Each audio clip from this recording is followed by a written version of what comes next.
I can even get a congressman to hold my coat. Nice job. Let me thank you guys for taking the time to be here. And let me do it in two different groups.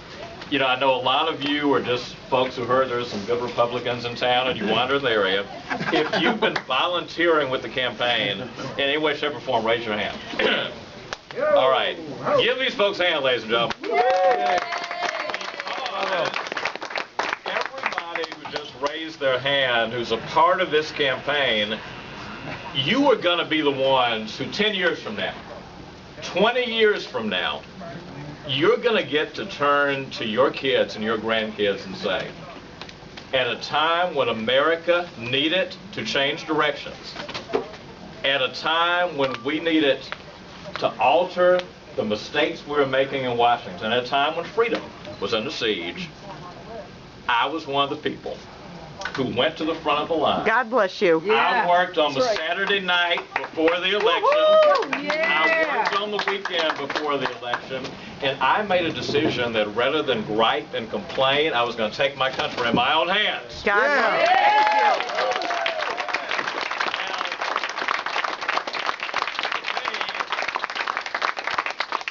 That sounds like a club I want to be in. So the 4 or 5 hands that didn't go up, you know what you're going to be doing the next few days. I want to say 2 things before I turn the floor over to 2 good folks who've been traveling with me all day. The first one is this.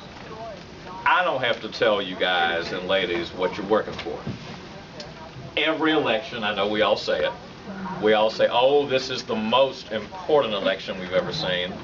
For most politicians, that means I'm on the ballot. That's all it means. But the reality is this one is, ladies and gentlemen, for a real simple reason. There are 2 different visions at stake of what kind of country we ought to be. Now, you know our vision. We have this quaint theory that there's a constitution that's there for us to follow it. Amen. We have this quaint theory that if you actually liberate the markets to go out and create jobs, that they will do just that. We have this quaint theory that it's your money, you made it, you ought to get to keep as much of it as you possibly can. And we have this quaint theory that maybe we ought to first and foremost think of ourselves as Americans and not as people who live in different boxes based on whatever else we are.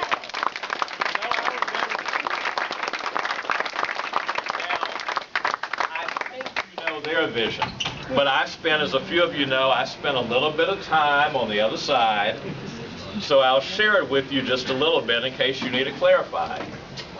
The folks that we're running against, ladies and gentlemen, by and large, they're good, nice, decent people, except for when they're trying to win elections. There's one defect that they really have. They look at this country, and they believe that we're divided. They believe we don't like each other very much. They believe we're very unequal. And they believe that there's this world of winners who are just living high on the hog and that the rest of us are losers. That's why they do all of this class warfare. You didn't build that talk. There's a philosophy at the core of it. They distrust success. They look at somebody who's made it and say, oh, that person got there on the backs of others and now they're just being greedy and selfish. That person's made a lot of money and now they want to hoard it and hold on to it. These companies are making profits and they're not spending them. They really believe that, ladies and gentlemen. There's another thing that they believe. They have this very strong theory that the answer to every problem that we face is just take government and make it bigger. Now, we know in this room that we've got a problem with how much health care costs. A lot of you know that in your own families. And we know as good moral folks that, yeah, we've got some people who don't have health insurance and we need to help them. They believe the answer to that is to go out and throw as much government as possible at every problem, grow the footprint of government, make government bigger, and they want government to be the dominant force in our society. President Obama was very honest about this a few weeks ago. President Obama told an audience a few weeks ago that government is the one thing that we all belong to together. Yeah. We have this crazy idea that government belongs to us. Amen. Us belong to Amen. So there is a clear philosophic difference between the two camps.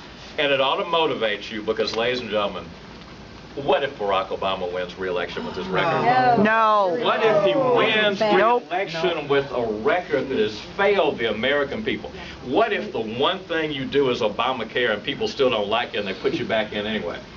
Ladies and gentlemen, you do not want to see what President Obama and David Axelrod would do with a second 4 years.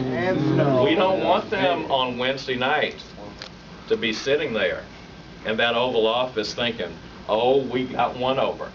Now let's come up with our master plan to go back and do even more of what we did that didn't work in the first term. Here's the second and last thing I want to say, ladies and gentlemen.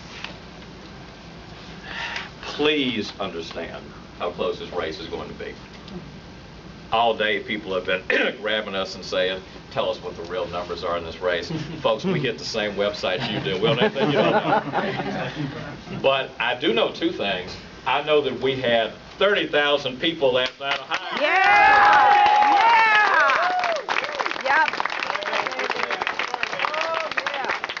They had 2,500 and 30,000 beats 2,500 any day. Yep. Are nowhere near what they expected them to be, but I also know something else. I know what we are sensing and feeling as we talk to people on the ground, like you, ladies and gentlemen. Folks, you right now are so fired up with passion about taking your country into your own hands. They are having to literally go and grab people and haul them to the polls. They're having to take people who don't even know what counties they live in and tell them we need to go and get you out there to vote. They're going to take folks who've never exercised their right to vote and get them to exercise their right to vote now. You are ready to take your country and to straighten it out and move it in the right direction. That enthusiasm, that sense of energy, and that sense of passion is what gives me the confidence that this very close election, we are going to turn it and bring it our way. So 3 days. Right. Yeah!